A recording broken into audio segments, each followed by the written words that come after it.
అంటే మరి పూరి గారి క్యాంప్ అంటే త్రూ ఆర్జీవి గారు అంతే కదా, అందరం ఒకటే క్యాంప్ త్రూ ఆర్జీవి. బట్ అంటే పూరి గారు ఆయన సినిమాలకు ఆయనే రాసుకుంటాడు కదా డైలాగులు మళ్ళీ అంటే తనకు నాతో ఉన్న సాన్నిహిత్యం, నా ఫ్రెండ్షిప్ కోసం కొనరాయి నువ్వు అని ఒక ఫ్రెండ్లీ దీంట్లో ఓకే లేదు కథ ఆయనే రాసుకునేవాడు అంతే కదా.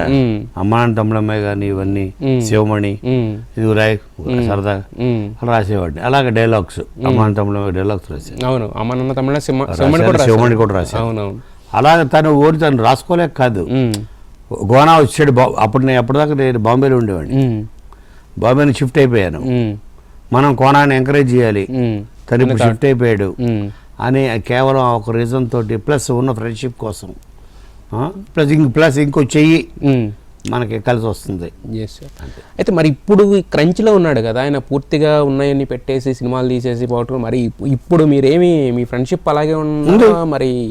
అంటే ఎవ్రీబడి విల్ బౌన్స్ బ్యాక్ అండి ఉంటదే, కాకపోతే అంటే మరి ఎవ్రీబడి విల్ బౌన్స్ బ్యాక్. అవును సార్, బట్ బాగా ఇంత క్రంచ్లోకి వెళ్ళిపోయిన తర్వాత దీనికనే అతను దీనికన్నా ఎక్కువ క్రంచ్లోకి వెళ్ళాడు కూడా ఒకప్పుడు.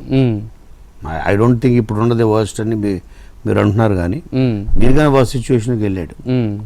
మళ్ళీ దాని నుంచి మళ్ళీ వచ్చి కొడితే మళ్ళీ కుంభస్థలాన్ని కొట్టినట్టు మళ్ళీ కొడిసి టాలెంట్ అన్నది ఎక్కడికి పోదు. ఇప్పుడు ఎనీ టెక్నీషియన్, ఎనీ యాక్టర్ ఒక రాంగ్ స్టెప్ వేయచ్చు. ఓకే, అంటే ఒక కథను జడ్జ్ చేసే విషయంలో ఒక తప్పటడుగు వేయచ్చు. ఓకే, ఆల్రెడీ అంటే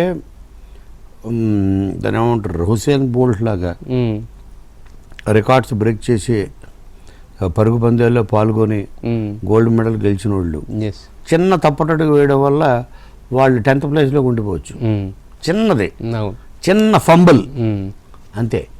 ఆ స్పీడ్, ఆ రేస్లో ఇది అంతే. సో ఇలా ఇట్ డజంట్ మీన్ అతనికి పరిగెట్టమే రాదండి అని అనలేం కదా. పరిగెట్టడం రాదని కదా సార్. ఇప్పుడు ఆయన చేసిన సినిమాలన్నీ చూసి, ఇప్పుడు రాము గారిని మనం ఎలా అయితే మాట్లాడుకుంటున్నామో, రాము గారిని ముందు చెప్తే ఆయన యాక్సిడెంటల్ హిట్స్ అని ఇప్పుడు ఆయనే రిలీజ్ అయ్యాడు. ఫైనల్లీ రిలీజ్ అయిన సత్య ఎలాంటి సినిమాలు చేసిన వాడిని చిచ్చి నేను ఇలాంటి సినిమాలు చేయను ఆయనే రిలీజ్ అయ్యాడు చేస్తున్నాడు కదా. నేను అనేది అది. ఇప్పుడు పూరి జగన్నాథ్ లాంటి వ్యక్తి, ఒక బ్లాక్ బస్టర్స్ ఇండస్ట్రీ హిట్స్ ఇచ్చిన వ్యక్తి ఈ రోజు ఉన్నప్పుడు మీ సపోర్ట్ ఏమన్నా ఉందా? ఎలా ఉంటుంది? ఎలా ఇప్పుడు రైట్ నౌ నేను ఒక 3-4 days అయింది కూడా మాట్లాడి 100%. ఎందుకంటే పూరి అనే తను ఒక రెబల్, ఒక ఐకానిక్, ఒక ట్రెండ్ సెట్టింగ్ డైరెక్టర్. అందరిలాగా రెగ్యులర్గా ఆలోచించే టైప్ కాదు. అతని ఫిలాసఫీ, అతని సినిమాలు, ఒక హీరో క్యారెక్టర్ మాట్లాడే విధానం, ఎవ్రీథింగ్ మార్చేసాడు. ఒక రెబలియస్గా ఉండే ఒక హీరో క్యారెక్టర్ సృష్టించడం కానీ, డైలాగ్స్ కానీ, ఇవన్నీ.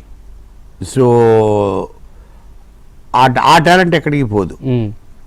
బట్ తను చూసుకునే సబ్జెక్ట్ కంటెంట్ ఒక 10 మందితోటి, కనీసం మాలాంటి స్నేహితులు ఒక 2-3 కూర్చొని, లేదు ఇది కరెక్ట్గా తను అన్నాడు.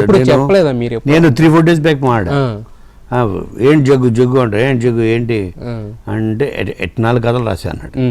సరే 4 కథలు మనం కూర్చుందాం, చెప్పు మనం దేంతో ముందుకెళ్తే కరెక్ట్. ఇప్పుడున్న కాలమాన పరిస్థితుల్లో అది చాలా ఇంపార్టెంట్. ప్రజెంట్ ఒక ఎక్స్ట్రాడనరీ స్టోరీ అవ్వచ్చు, ఈ టైంకి సెట్ కాకపోవచ్చు. ఇప్పుడు వస్తున్న ఈ రన్లో వస్తున్న పక్క నుంచి వస్తున్న సినిమాలు ఈ టైంకి కొన్ని మిస్ఫిట్ అవ్వచ్చు. ఇదే ఒక 6 నెలల తర్వాత వస్తే బ్లాక్ బస్టర్ వచ్చేమో, అది కూడా చాలా ఇంపార్టెంట్. ఎందుకంటే ఇవాళ రేపు మనకి 100 days 50 days ఆడే టైం కాదు కదా. ఆ 2 weeks అయిపోయింది, గేమ్ అయిపోయింది.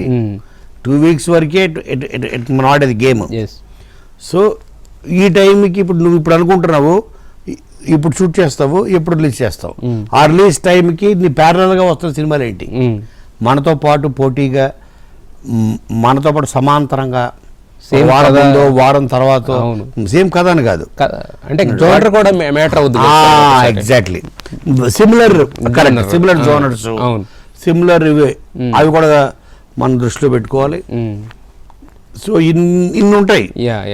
అయితే ఇప్పుడు బౌన్స్ బ్యాక్ అయ్యే స్క్రిప్ట్లతో రెడీ అవుతున్నాం. ఇప్పుడు ఆ 4 stories ఎప్పుడో సూన్ కూర్చుంటారు.